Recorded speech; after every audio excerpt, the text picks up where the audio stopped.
आज हम माल निकालेंगे ये वाला। आपका माल ये है, ये 8 से लेके 40 तक है। 21 mm का,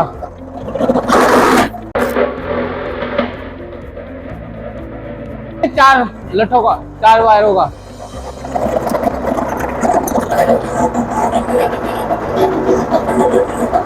हम निकालेंगे पिक्कस का, जिसपे कहते हैं कि मशीनें फेल हो जाती हैं, इस पे निकालेंगे पिक्कस।